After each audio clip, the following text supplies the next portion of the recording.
దగ్గర 1,69,00,000 రికమెండేషన్ చేయించిన నేను మీ ఊరి మీద. 715 హెక్టార్లలో పంట నష్టపరిహారాలు జరిగాయని మీకు నష్టపరిహారాలు రాపించిన.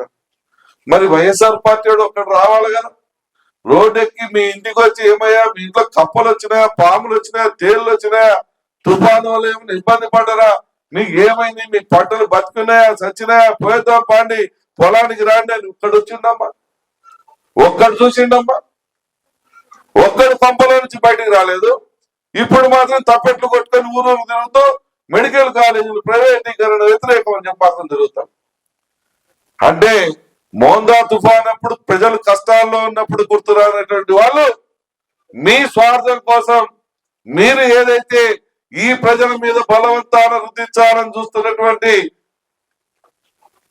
లబ్ధి పొందాలని చూస్తున్నటువంటి అంశం కోసం మాత్రం ఊరు తిరుగుతారు. ఇది వాళ్ళ యొక్క నైజం.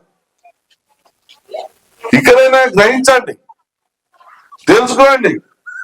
మంచి ఏంది చెడు ఏంది, ఎవరు మంచి ఎవరు చెడు తెలుసుకోకుండా ఎల్లకాలం మనం ఇలాగే ఎట్లా ఎందుకు ఉందాం, ఎంతసేపు ఉందాం, ఎంతకాలం ఉందాం. ఈరోజు తలుచుకోండి ఏడుపు వస్తుందమ్మా, బాధ అవుతుంది. 40 కిలోమీటర్లు పోయేది గ్రీన్ ఫీల్డ్ హైవే, బెంగళూరు నుంచి విజయవాడకు పోయే స్ట్రైట్ హైవే మన నియోజకవర్గంలో మన తర్లువాడు మండలంలో నుంచి పోతుంది. మీ ఊరి పొలాలు 50 లక్షల రూపాయలు పలికాయి. ఆ హైవే వెంబడిపోతే ఎకరా ₹1,00,00,000 పలుకుతుంది. 40 కిలోమీటర్ల పొడవు రైతులను అందరినీ సంకరాకిచ్చాడు. వాళ్ళ ఊరు మీద వేసుకొని మన ఊరికి మట్టి కొట్టి పెట్టిండు.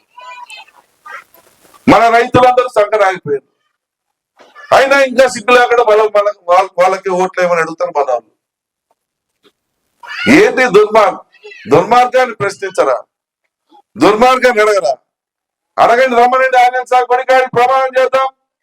మీరు గ్రీన్ ఫీల్డ్ హైవే మార్చి ఈ యొక్క రైతుల నోట్లో మట్టి కొట్టిందా కొట్టలేదని అడుగుదాం, రమ్మనండి. వెలుగొండ ప్రాజెక్టు పూర్తి కాకుండానే పూర్తి చేసినా అని చెప్పి ఓపెన్ చేసిపోయిందా చేయలేదా అడుగుదానండి. ఎంతకాలం మోసం బరాయిద్దాం, ఎంతకాలం నమ్ముతారు మోసాన్ని? మోసానికి తావు ఉంది కానీ మంచికి తావు లేదా? మంచికి తావు ఇవ్వరా? మంచిని మంచి అనరా? ఈరోజు ఆ మెడికల్ కాలేజీలు అయ్యా 33 సంవత్సరాల పాటు రిజర్వ్ తీసుకుంటున్న వాళ్ళంటే 1290 కోట్లతో ఈరోజు ఇంటింటే పైప్ లైన్ స్కీమ్ చేస్తున్న సాగర్ నీళ్ళు ప్రతి ఊరికి పవన్ కళ్యాణ్ తీసుకొచ్చి మనం శంకుస్థాపన చేయించిన. తొందరలో పనులు కూడా మొదలు పెడుతున్నారు, అందరూ సర్వేలు జరుగుతున్నాయి. మార్కాపురం జిల్లా హాస్పిటల్ చేసిన నేనే. వెలుగొండ సెకండ్ టనల్ పుణ్యమే ఈరోజు మన ప్రాంతానికి అంతా నీళ్లు రావటం, అది కూడా పూర్తి చేపిస్తామన్నా. మీ అందరు రైతు మార్కాపురం జిల్లా చేసుకుని వచ్చా. ఊరూరా వాడ మీకంటే డబల్ రోడ్లు వేసిన, డబల్ తార్ రోడ్లు వేసిన, ఏ విషయంలో మీకంటే తక్కువ చేసిన చెప్పండి, ఏ విషయంలో మీకంటే తక్కువ చేసి చూపించారో చెప్పండి. ఎంతకాలం వాడుకుంటారు ఈ ప్రజల అమాయకులతో, ఈ అమాయక ప్రజలు? మీరు కూడా ఎంతకాలం ఆ గంగిరెద్దులు చెప్పిన ఆయన చెప్పి తల ఊపుతారు? అర్థం చేసుకోండి, వాస్తవం గ్రహించండి, మంచిని మంచినండి, మంచిని తెలియజేయండి.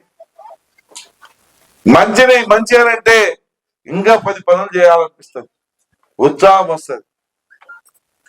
10 రకాలుగా మీ యొక్క దీవెనలు పొందాలన్న ఆతృత పెరుగుతుంది. మేము ఆ రకంగా పని చేసుకుంటూ వస్తా ఉన్నాం. పని చేసేటువంటి వాడు ఎవరా, దొంగ ఎవడా, మోసం చేసిన వాడు ఎవరా అనేది మీరు గ్రహించకపోతే మన బ్రతుకులు, మన యువత బ్రతుకులు ఇదే రకంగా ఉండేదానికి అవకాశాలు ఉన్నాయి. కాబట్టి మన యువతను దృష్టిలో పెట్టుకోనైనా సరే మనం వాస్తవ రూపంలోకి రాకపోతే తీవ్రమైనటువంటి నష్టాన్ని ఎదుర్కోవాల్సిన పరిస్థితులు వస్తాయి. ఈ విషయాన్ని మీరు గమనించి మనకు కులాలు కాదు, రాజకీయాలు కాదు ముఖ్యం, మన ప్రాంత అభివృద్ధి ముఖ్యమైనటువంటి ఏకైక నినాదంతో ముందుకు పోదామని, మన జిల్లాని మనమే అభివృద్ధి పదంలోకి తీసుకుపోదామని, దానికి ఈ జిల్లాలో ప్రతి పౌరుడి యొక్క ఆశీస్సులు దీవెనలు మన గుండెలో చూడాలని మీ అందరినీ మనసారా కోరుకుంటూ సెలవు తీసుకుంటూ, అలా చూడకుండా మన వినాశనాన్ని కోరుకున్నారు. మన నాశనం కావాలని శాసించారు. శాసించిన వాళ్ళైతే అన్ని రోజులు ఉద్యోగం చేస్తే వీళ్ళని ఎప్పుడు పోలీసు వాళ్ళు తీసుకుపోయి లాఠీ చార్జ్ చేస్తారా, ఎప్పుడు లోపలేసి కొట్టిద్దామా ఈ ఆలోచన చేసిండ్రు. కానీ అయ్యా మాకు జిల్లా ఇవ్వండి, ఈ ప్రాంతంలో యువత కొన్ని వేల మంది రోడ్ల పాలై ఉన్నారు, వాళ్ళకు ఉపాధి దొరుకుతుంది, మా ప్రాంతం బాగుపడుతుంది అని ఒక్కడు నోరెత్తిందమ్మా? ఒక్కడెత్తిందా? ఒక్కడు మాట్లాడిందా? ఒక్కడు ఎవడైనా సబ్సిడీ చేసిందా? ఈ రోజు మాత్రం ఒక్కరు పెడుతున్నారు.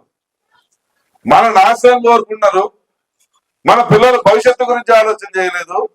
ఈ రోజు మాత్రం మేము స్వాగతిస్తున్నాం కాబట్టి దానికి ఇది ఒక్క, మేము స్వాగతిస్తున్నాం కాబట్టి దానికి ఇది లేదు, ఇది చెప్తున్నారు. 30-40 సంవత్సరాల చరిత్రలో ఎవరు సాధించలేనటువంటి ఒక గొప్ప కార్యక్రమాన్ని మనం సాధించుకొచ్చాం మీ అందరి ఆశీస్సులతో.